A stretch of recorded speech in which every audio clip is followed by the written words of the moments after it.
جو چیز آئے گی وہ میں تمہیں بتاتا ہوں. توجہ، میں آج ہی اعلیٰ حضرت فاضل بریلوی رضی اللہ تعالیٰ عنہ کا یہ قول پڑھ رہا تھا. کسی نے سوال کیا آپ سے سورہ ملک کے بارے میں، تبارک کے بارے میں، تو آپ نے کیا نفیس جواب ارشاد فرمایا. اے میرے عزیزو، اس کو پڑھ لو یا مجھ سے سن لو، تمہارا تسلی سے سینہ چوڑا ہو جائے گا. فرماتے ہیں کہ جو بندہ اپنی زندگی میں سورہ ملک کی تلاوت کرتا تھا، تبارک جس کو آپ تبارک کہتے ہیں، 29ویں پارے کی شروعات سب سے پہلی سورہ، یا اس کے گھر والے اس کے لیے تلاوت کرتے ہیں، کہا جیسے ہی تمہاری روح قبض ہوئی، تمہارا انتقال ہوا، تمہارے عزیز تمہیں لے جا کر کے قبرستان میں دفن کراتے ہیں. تمہارے عزیز ہی صرف سفید کپڑے میں دفن کر کے آ جاتے ہیں، پھر تمہارے اوپر مٹی ڈال کر کے آتے ہیں. ایسے حالات میں کون جاتا ہے تمہارے ساتھ؟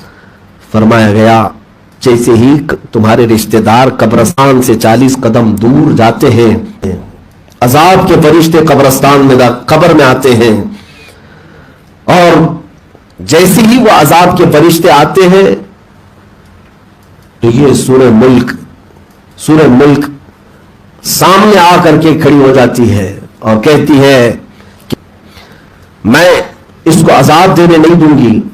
یہ سورہ ملک ایک حسین شکل میں آتی ہے تو عذاب کے فرشتے کہتے ہیں، کبھی سامنے سے آتے ہیں کبھی پیچھے سے آتے ہیں، لیکن وہ سورہ ملک جو ہے ہر جگہ ان کے سامنے آ کر کھڑی ہو جاتی ہے. توجہ چاہتا ہوں، کون سی چیز تمہارے ساتھ جائے گی اور تم کیا کمانے میں لگے ہو. سورہ ملک کو اتنی طاقت دی جاتی ہے، حدیث پاک میں ہے، قبر میں آ کر کے فرشتوں سے جھگڑا کرتی رہتی ہے، عذاب کے فرشتوں سے، کہ نہ میں عذاب دینے نہیں دوں گی. پھر وہ عذاب کے فرشتے کبھی دائیں سے کبھی بائیں سے کبھی آگے سے کبھی پیچھے سے، ہر جگہ یہ سورہ ملک ان کا مقابلہ کرتی. اخیر میں وہ عذاب کے فرشتے کہتے ہیں اے سورہ ملک، ہم خود سے نہیں آئے، اللہ کے حکم سے آئے ہیں، اللہ نے ہمیں بھیجا ہے، ہم اس کو عذاب دیں گے، اس کے گناہ ہیں، اس کی سیئات ہیں. اب سورہ ملک کہتی ہے توجہ، اچھا تم اللہ کے حکم سے آئے، تھوڑی دیر انتظار کرو، میں خود اللہ سے بات کر کے آتی ہوں، میں اللہ سے بات کر کے آتی ہوں. یہ سورہ ملک جاتی ہے اللہ رب العزت کی بارگاہ میں اور عرض کرتی ہے کہ مولا، کیا تو اس بندے پر عذاب کے فرشتے بھیجا جو مجھے ہمیشہ تلاوت کیا کرتا تھا، جس کے گھر میں میری تلاوت ہوتی تھی؟ کیا تو اس بندے پر عذاب کے فرشتے بھیجا؟ رب تعالیٰ فرماتا ہے کہ ہاں، اس کے کچھ گناہ تھے، اس کے کچھ سیئات تھے، اتنی سزا اسے دی جائے گی. سورہ ملک کہتی ہے نہ مولا، اس بندے کو تو عذاب نہ دے، میری سفارش قبول فرما لے. رب تعالیٰ فرماتا ہے عذاب کے فرشتے جا چکے، قبر میں عذاب ہوگا. اب سورہ ملک کیا کہتی ہے سنو. میں یہ حدیث پڑھ رہا تھا تو عجیب سی کیفیت تھی. یہ سورہ ملک کے بارے میں میرے آقا فرماتی کہ مولا سے، رب تعالیٰ سے جھگڑ پڑتی ہے اور کہتی ہے اے رب ذوالجلال، اگر تو اسے عذاب دے گا ہی تو پھر تو اپنے کلام سے مجھے باہر کر دے. اللہ اکبر، اپنے کلام سے مجھے نکال دے، میں تیرا کلام ہوں یا نہیں. رب تبارک و تعالیٰ فرماتا ہے سورہ ملک، تیری سفارش میں نے قبول کر لیا، جا واپس.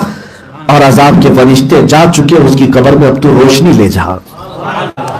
اب سنو اس کے بعد کی بات میں نے پڑھا تو میرا دل بھی ٹھنڈا ہوا. اے میرے عزیزوں، میرے سننے والوں، آج کے بعد سے اس کی پابندی رکھو.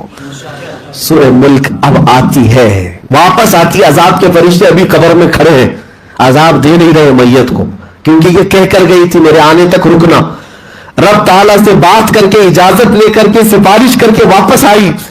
اور کیسے آتی ہے؟ اعلیٰ حضرت نے لکھا ہے حدیث کو، چادر لے کر آتی ہے اور ساتھ میں حسین پھولوں کا گلدستہ لے کر آتی ہے، خوشبوئیں لے کر آتی ہے جنت سے اس میت کے لیے، اور جلدی سے آ کر قبر میں تکیہ لگاتی ہے، اس کو بچھونا دیتی ہے، خوشبوؤں سے اسے سیراب کرتی ہے، اور اس کے بعد پوچھتی ہے اے میرے عزیز، کہیں میرے آنے میں دیر تو نہیں ہوئی؟ کہیں میرے آنے میں دیر تو نہیں ہوئی؟ یہ ہے سورہ ملک جو ہماری قبر میں بھی جانے والی ہے ساتھ میں.